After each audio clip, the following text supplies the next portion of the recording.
আসসালামু আলাইকুম, কেমন আছেন আপনারা সবাই? সেপ্টেম্বর মাসের প্রায় শেষের দিকে ছাদ বাগানে শীতের প্রস্তুতি নেওয়া শুরু আমার। তো শীতে আমার সর্বপ্রথম যে প্রজেক্টটা আমি চালু করব সেটা হচ্ছে লাউ। আমার সবচেয়ে পছন্দের, যেটা আপনারা দেখতে পাচ্ছেন এখানে কিছু লাউয়ের চারা আছে। এখানে আরও বেশ কিছু চারা আমি চারা বলতে আমি এটা হারভেস্ট করেছিলাম বীজের মাধ্যমে, একটা হাইব্রিড জাত। এই বীজের প্যাকেটটা আমার কাছ থেকে নিয়েছিল 40 টাকা। তো কোয়ালিটি আমি আশা করছি ভালো, কারণ এই চারাগুলোর বয়স খুব কম। তারপরেও দেখেন গ্রোথ মাশাল্লাহ খারাপ হয় নাই, ভালোই হয়েছে। আর সাধারণত আপনি যখন বড় কোনো ব্যাগে এই চারা লাগাবেন তখন ফার্স্টে দেখবেন যে গ্রোথটা কিছুটা স্লো থাকবে, কারণ এটা হচ্ছে সাধারণত শেকড়গুলো সম্পূর্ণভাবে সেট হয়। সেট হওয়ার পর যখন সে খাবার খাওয়া শুরু করে তখন অটোমেটিক্যালি দেখবেন বেড়ে যায়। তো এখানে অনেকগুলো বিজি আসছি হয়েছিল। তো হওয়ার পর আমি এখান থেকে কিছুটা হালকা করে দিই। সাধারণত এই জিও ব্যাগের যে সাইজ, আমার মনে হয় এটাতে সর্বোচ্চ 2টা চারা থাকাটাই ভালো। তারপর আমি 3টা রেখেছি, কারণ দেখা যাবে যে বড় হওয়ার সময় হয়তো আরেকটা চারা কোনো কারণে কোনো ধরনের কোনো অ্যাক্সিডেন্ট হতে পারে। এই কারণে আর কি আমি এখানে 3টা রাখলাম, যাতে করে কোনো একটাতে প্রবলেম হলে সেটা আমি ফেলে দিতে পারি। তো এখানে আজকে আমার মাটিগুলোকে একদম ঝুরঝুরা করে দেওয়া হয়েছে। এই মাটিগুলো অলরেডি একদম ফ্রেশ। আর জিও ব্যাগে যখন সাধারণত আপনারা গাছ লাগাবেন তখন একটা জিনিস মাথায় রাখবেন, যে টবে যখন আপনি গাছ লাগাচ্ছেন তখন এটা সাধারণত নিচে একটা ছিদ্র থাকে, সেদিক দিয়ে আপনার বেশি পানিটা বের হয়ে যায়। আর জিও ব্যাগ কী করে সেটা হচ্ছে, যেহেতু এর একটা কাপড়, চতুর্দিকে যখনই পানি একটু বেশি পায় তখনই বের হয়ে যায়। তো এই কারণে জিও ব্যাগে সাধারণত আপনি অনেক সময় দেখবেন যে পর্যাপ্ত পানি দিচ্ছেন কিন্তু গাছ পানি পাচ্ছে না। এই সিচুয়েশনে কি করতে হবে, পানিটাকে আপনাকে সেন্ট্রালে দিতে হবে।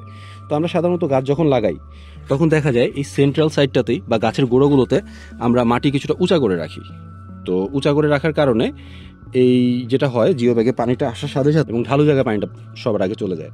তো তার যে একটা প্রয়োজন ছিল, সেই প্রয়োজনটা সে তখন পানিটা পর্যাপ্ত পরিমাণে পায় না। তো আমি যেটা করি যে সেটা হচ্ছে সাধারণত একটু সমান রাখার চেষ্টা করি, আর মাঝখান সাইডটাতে একটু ঢালু রাখার চেষ্টা করি। ঢালু রাখলে কী হয়, পানিটা যখন আপনি এখানে দিচ্ছেন তখন এখান থেকে পানিটা যাবে, পানিটা গিয়ে যেহেতু এটা ঢালু এখান থেকেই ফার্স্টে ভেতরে ঢুকবে, ঢুকে পুরো জায়গাটাকে সম্পূর্ণভাবে অবজার্ভ করবে এবং তারপর যতটুকু বেশি হচ্ছে সেটা বের হয়ে যাবে।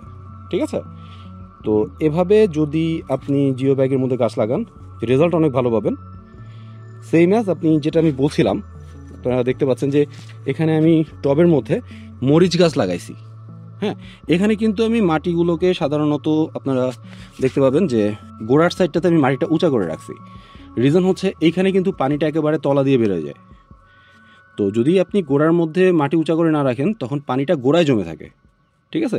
জিও ব্যাগে কখনোই পানি জমবে না আপনার। এটা একটা জিও ব্যাগের সুবিধা।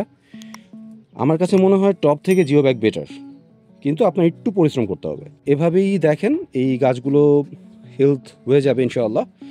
আর শীতে আমার যেটা বলছিলাম, আমার আরও বেশ কিছু ভ্যারাইটি নিয়ে আমি কাজ করব।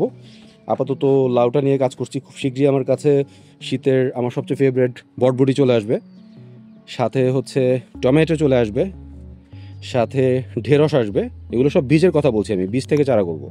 ঠিক আছে? সাথে সিমটা চলে আসবে। আমি এইখানে সাধারণত আমার একটা মাচার ব্যবস্থা করে দিব, এখানে হচ্ছে গিয়ে শীতের সিমটা চলে আসবে। আজকের মতো এতটুকুই। আশা করছি ভিডিওটা আপনাদের অনেক ভালো লেগেছে। আর পরবর্তী সময়ে আমার যত আপডেট আছে আমি আপনাদের সাথে টাইম টু টাইম শেয়ার করব। কাইন্ডলি আমার ভিডিওটা সাবস্ক্রাইব করবেন, লাইক করবেন, শেয়ার করবেন। আর যদি কোনো কিছু জানার থাকে প্লিজ কমেন্টস জানাবেন। আসসালামু আলাইকুম।